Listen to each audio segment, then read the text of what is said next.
నమస్తే, నేను సిరి. మాజీ ముఖ్యమంత్రి జగన్మోహన్ రెడ్డి గారి ఇంటి దగ్గరలో పరిసర ప్రాంతంలో ఏదైతే ఉందో అక్కడ మనం 2-3 రోజుల క్రితం చూసుకున్నట్టయితే అక్కడ మంటలు చెలరేగడం అనేది మనం చూసాము. దీనికి సంబంధించి పోలీసులకు కూడా కంప్లైంట్ వెళ్ళడం జరిగింది. అయితే ఇక్కడ ఫోరెన్సిక్ వాళ్ళకి కొన్ని అక్కడ ఏవైతే ఉన్నాయో అవన్నీ అక్కడ కూడా వాళ్ళు తీసుకోవడం జరిగింది, ల్యాబ్కి పంపించడం జరిగింది. అయితే సీసీ ఫుటేజ్ ఏదైతే ఉందో దానికి సంబంధించి వివరాలు అడిగితే ఇంతవరకు కూడా సీసీ ఫుటేజ్ ఏదైతే ఉంటుందో అది ఇంతవరకు అక్కడ ఫోరెన్సిక్ నిపుణులకి మాత్రం అందజేయలేదంటే ఎందుకు అందజేయలేదు ఏంటి అనే అంశాన్ని మనకి వివరించడానికి మనతో పాటు ఉన్నారు ప్రముఖ సీనియర్ జర్నలిస్ట్ డాక్టర్ దుర్గవడ్లమణి గారు. నమస్కారం. నమస్తే అండి. మనం ఇప్పుడు చూస్తుంటే జగన్మోహన్ రెడ్డి గారి ఇంటి ముందు అంటే ఇంటి దగ్గరలో మంటలు చెలరేగాయి. అప్పుడు మనం చూసాము చాలా, అంటే అది పెద్ద మంటలు కూడా కాదు కానీ చెలరేగాయి. కొన్ని డౌట్స్ కూడా ఉన్నాయి, ఏంటంటే అందులో ఏమైనా ఫైల్స్ తగలబెట్టారా అనేది కూడా ఒక డౌట్ అయితే ఉంది. మొత్తానికైతే ఫోరెన్సిక్ వాళ్ళు వచ్చారు, అక్కడ ఏదైతే జరిగిందో వాటిని తీసుకెళ్ళి ల్యాబ్కి తీసుకెళ్ళడం జరిగింది. ఆ తర్వాత ఏంటంటే ఒక 2 రోజుల ముందు కూడా వాళ్ళకి నోటీసులు ఇచ్చారు, ఏంటంటే సీసీటీవీ ఫుటేజ్ కావాలి అని చెప్పేసి. కానీ ఇంతవరకు దాని మీద వైసీపీ నేతలు ఎవరు కూడా రెస్పాండ్ అవ్వలేదు, పంపించలేదు. మరి అంత సీరియస్ విషయాన్ని వీళ్ళు ఎందుకు ఇంత లైట్ తీసుకున్నారంటారు? మీరు అన్నట్టుగా మనం ఆల్రెడీ మాట్లాడాం దీని మీద. మీరు చెప్పినట్టుగా ఫైల్స్ ఏమైనా దగ్ధం చేశారా, అందుకే ఆ మంటలు వచ్చాయా అనేది ఒక సందేహం ఆ రోజే మనం. ఎందుకంటే ప్యాలెస్కి కొంచెం దూరంలో, యాక్చువల్గా ప్యాలెస్కి ఏమి మంటలు రావు కూడా, కానీ దాన్ని ఏదో వైసీపీ భద్రతా లోపం అన్నట్టుగా చూపించి ఇంకా కొన్ని వార్తలు అయితే చూసాం. అదేదో జగన్మోహన్ రెడ్డికి ప్రాణహాని ఇవంతా కూడా అంటే చాలా అతి చేశారు ఎవరు వైసీపీ సోషల్ మీడియా అయితే. కానీ ఓకే, 5వ తారీఖు జరిగిందండి, 6వ తారీఖు ఈ గొడవ అంతా జరిగింది, 7వ తారీఖు వాళ్ళ గ్రీవెన్సెల్ అధ్యక్షుడు ఉంటాడు కదా నారాయణమూర్తి అని, ఆయన వెళ్ళి గుంటూరు పోలీసులకి ఆయన కంప్లైంట్ ఇచ్చాడు. సో వాళ్ళ కంప్లైంట్ నమోదు చేసుకుని వాళ్ళకి నోటీస్ పంపించారు, మీరు సీసీటీవీ ఫుటేజ్ ఇవ్వండి ఆ రోజు. ఎందుకంటే మరి వాళ్ళ దగ్గర ఉంటుంది కదా, అందులో జగన్మోహన్ రెడ్డి ప్యాలెస్లో సీసీటీవీలు చాలా ఉంటాయి కదా, ఆయన ప్రత్యేకంగా దానికోసం ప్రజాధనం కూడా అప్పుడు ఖర్చు పెట్టాడు. 20 పైన కెమెరాస్ ఉంటాయి, ఒక ఫ్రంట్లోనే ఉండొచ్చు, అంటే ఫ్రంట్ యార్డ్కి సంబంధించి. కాబట్టి వాళ్ళు ఒక ఫుటేజ్ కాదు, 10 ఫుటేజ్లు కూడా ఇవ్వగలరు వాళ్ళు. అంటే అన్ని యాంగిల్స్లోంచి ఇచ్చేంత ఇదిగా వాళ్ళ దగ్గర అంత సీసీటీవీస్ ఉన్నాయి వాళ్ళ దగ్గర, అంటే ఆ కెపాసిటీ ఉంది వాళ్ళ దగ్గర. కానీ ఇవాళ అప్పుడే 10వ తారీఖు వచ్చిందండి, ఇంతవరకు వాళ్ళు రెస్పాండ్ అవ్వలేదు. మరి అంతలాగా హడావుడి చేసేసి ఇదేదో ప్రాణహాని అనేసి ఇది ఎవరిదో కుట్రకోణం అని మాట్లాడి, అసలు కుట్రకోణం అనేది వాళ్ళల్లో ఉందా లేకపోతే బయట వాళ్ళలో ఉందా? ఎందుకంటే ఇప్పుడు వైసీపీ మీకు తెలుసు, ఎప్పుడైతే లిక్కర్ స్కామ్కి సంబంధించి 3,000 కోట్లు మిథున్ రెడ్డి కొరియర్గా పనిచేసి జగన్మోహన్ రెడ్డికి ఇచ్చాడు అని వార్త రాగానే, అతని మీద సిబిఐ వాళ్ళది విచారణ జరిగి రాగానే ఇది జరిగితే మనం ఏమనుకున్నాం, ఖచ్చితంగా ఈ లిక్కర్కి సంబంధించిన ఫైల్స్ అన్నీ కూడా వీళ్ళు తగలబెట్టారు. లెక్కలు ఉంటాయి కదా, 3,000 కోట్లు అంటే మనకి ఇప్పుడు 3,000 కోట్లు బయటకు వచ్చాయి. బయటకు రాని ఇంకా ఎంత ఉందో, మనం ఆల్రెడీ 90,000 కోట్లు పైచిలుకని మాట్లాడాము అప్పట్లో, 1,00,000 కోట్ల దాకా అని. ఎలక్షన్స్ ముందే మనం మాట్లాడాము, ఇవన్నీ తర్వాత మాట్లాడాము. సో దానికి ఆధారాలు ఉన్నట్టే కదా. సో ఇవన్నీ కూడా వాళ్ళు తగలబెట్టేశారా?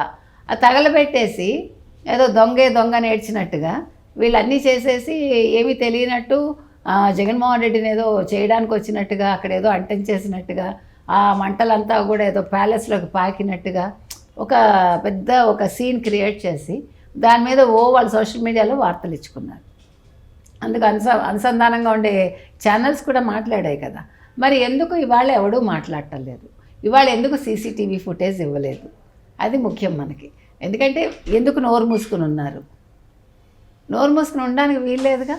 జరిగింది అని మీరు చెప్పినప్పుడు మీరు వెంటనే ఎవిడెన్స్లు ఇవ్వాలి. కానీ మీరు గమనించినట్టయితే వైసీపీ వాళ్ళకు ఉండే ఒక దురలవాటు అనాలో, చేతకాంతనం అనాలో, ఇది వరదలప్పుడు అంతే, బురదలో దిగాడు, 60 మంది చచ్చిపోయారన్నాడు. సరేమ్మా లిస్ట్ ఇవ్వు అని అడిగారు. అది జరిగి ఇప్పుడు 4-5 నెలలు అయిందా, ఇంతవరకు లిస్ట్ ఇవ్వలేదు. అంటే మీకు అర్థమవుతుందా వైసీపీ వాళ్ళు చేసేది ఏంటంటే, వాళ్ళు గాలిలోంచి వార్తలు సృష్టిస్తారు. ఏమీ లేకుండానే ఉంది, ఇక్కడ ఏదో జరిగిపోయింది అన్నట్టు ప్రజలు నమ్మించడానికి ప్రయత్నిస్తారు. కానీ ఎవిడెన్స్లు ఉండవు, ఆధారాలు ఏమి ఉండవు వాళ్ళ దగ్గర. దేనికి ఇంతవరకు ఒక ఆధారం వాళ్ళు ఇవ్వగలిగారా మనకి? ఇప్పుడు మాట్లాడతాడు, ఏదో ప్రెస్ మీట్లు అంటాడు, కాగితాలకు ఏదైనా సరైన కాగితాలు ఇంతవరకు చూపించాడా? వాళ్ళు జీవోలే గతంలో రిలీజ్ చేయలేదు, వాళ్ళ ప్రత్యేకత అది. వైసీపీ ప్రత్యేకత ఏంటి? జీవోలు రిలీజ్ చేయరు, జీవోలు ఆన్లైన్లో పెట్టరు, వాళ్ళకి డిజిటల్ పేమెంట్లు తెలియదు. ఇంక ఇలాంటి ప్రభుత్వం ఉంటే ఏంటి, ఊడితే ఏంటి చెప్పండి. కాబట్టి ఇవాళ కూడా వాళ్ళు ఒక్కదానికి కూడా ఆధారం ఇవ్వాల. ఈ సీసీటీవీ ఫుటేజ్ పోలీసులు అడిగితే ఎంత రెస్పాండ్ అవ్వాలి వాళ్ళు? వెంటనే అయ్యారా? అంటే ఇప్పుడు మీకు అర్థమవుతుందిగా, వాళ్ళు చెప్పింది తప్పు. వాళ్ళే అక్కడ మంట పెట్టేసి ఫైల్స్ దగ్ధం చేసేసి ఏమీ జరగనట్టుగా వాళ్ళు ఈ నింద తీసుకెళ్ళి తెలుగుదేశం కూటమి మీద వేద్దామని చూస్తున్నారు. అంటే జగన్మోహన్ రెడ్డిని ఎవడో చంపడానికి ప్రయత్నిస్తున్నాడు. ఎవడు చంపుతాడు, ఎందుకు చంపుతాడు? అసలు అక్కడ ఉంటాడా? ఎలహంక పారిపోతున్నాడుగా. మొన్న 2 రోజులు వచ్చాడు, ఓ మెరుపు మెరిసినట్టు మెరుస్తాడు, అదేదో సినిమాలో లాగా. మెరుపు తీగా రామ్మ అంటే చూడండి, మనకి అసలు అమ్మాయి ఎవరో కూడా తెలియదు. అట్లా కాదు జగన్మోహన్ రెడ్డి ఎందుకు తెలుస్తాడంటే, ఓ ప్రెస్ మీట్ అంటాడు, హడావిడి చేస్తాడు, లైవ్ అంటాడు. అక్కడ లైవ్ ఉండదు, పాడు ఉండదు. వచ్చి జనాలకు చెప్పిందే చెప్పి పాపం వెళ్ళిపోతాడు. కాబట్టి 2.0 గురించి చెప్పడం జరిగింది, వాళ్ళ చెల్లి షర్మిల గురించి మాట్లాడడం జరిగింది. 2.0 అంటే ఏంటి నాకు తెలియదు. 2.0 అంటే నేను అనుకున్నాను 30 ఏళ్ళు జైలు జీవితం అనుకున్నాను. కాదు, మీరు ఇంకేదైనా కొత్తగా ఉంటుందో చెప్పండి. ఏమన్నా రోబో నాయన పోనీ? అంటే మళ్ళీ వచ్చేది తనే అని చెప్పేసి చెల్లిని చంపుతాడా పోనీ? ఏమన్నా చంపిస్తాడు అంటే ఇప్పుడు ఏంటి, నీ ప్రాణాలకు కాదు హాని, ఇప్పుడు నీ చెల్లెల ప్రాణాలకే హాని అని చెప్తున్నావా నువ్వు? ఇప్పుడు ఇది కూడా అబద్ధమేగా. అప్పుడు ఇంకేముంది, జగన్మోహన్ రెడ్డి కదా అయిపోతుంది, ఆవిడ చంపుతాడు. 986 మందిని పెట్టుకునే నీకు భయం, సెక్యూరిటీ కదా. అలాంటి జగన్మోహన్ రెడ్డి ప్రాణం ఎవరికి కావాలండి? అసలు జగన్మోహన్ రెడ్డి ఇప్పుడు అవసరం లేదు ఎవరికి. ఇంకొన్ని రోజులైతే, ఇప్పుడు పార్టీనే లేదా ఆల్మోస్ట్, ఇంకొన్ని రోజులైతే జగన్మోహన్ రెడ్డిని అందరూ మర్చిపోతారా? ఈలోగా శిక్షలు ఏవో పడ్డాయనుకోండి, జైలు వచ్చి లెక్క పడ్డమేగా. ఇంకా తర్వాత ఎవడు రాజు ఎవడు మంత్రి? అసలు జగన్మోహన్ రెడ్డా అంటే ఎవరు అంటారు. చరిత్రలో 5 ఏళ్ళు కూడా తీసేయాలనుకుంటాడు ఎవడైనా, అంత భయానకంగా ఆయన పరిపాలన చేశాడు కాబట్టి. సో ఇవాళ మీరు ఈ ఫైల్స్ దగ్ధమా ఇది? లేదు 2.0 అన్నారు, చెల్లిని దగ్ధం చేస్తాడా? వీళ్ళ ప్లాన్ ఏంటి అనేది ఇప్పుడు బయటికి రావాలి.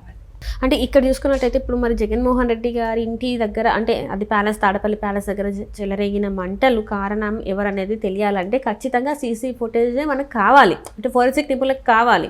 అది ఇవ్వకుండా అంత హడావిడి చేసి ఇప్పుడు ఇవ్వట్లేదు అంటే మరి మళ్ళీ అనుమానాలు అయితే వస్తున్నాయి కదా, అది వాళ్ళే చేశారేమో అన్న అనుమానం కూడా మళ్ళీ ప్రజల్లో వస్తుంది.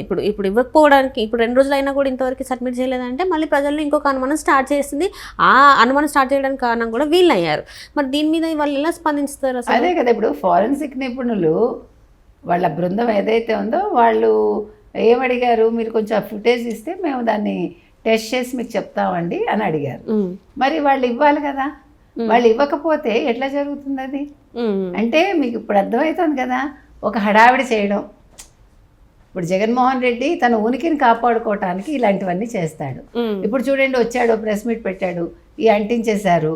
సో ఇది ఒక గందరగోళం చేసేసి వెళ్ళిపోతూ ఉంటాడు. అంటే జగన్మోహన్ రెడ్డి ఎప్పుడొచ్చినా కూడా అలర్ట్గా ఉండాలి తెలుగుదేశం కూటమి. వచ్చాడు, ఇప్పుడు ఏం చేస్తాడో, ఇప్పుడు ఏం మంటలు సృష్టిస్తాడో అనేది మాత్రం దృష్టిలో పెట్టుకోవాలి. Right. Thank you so much.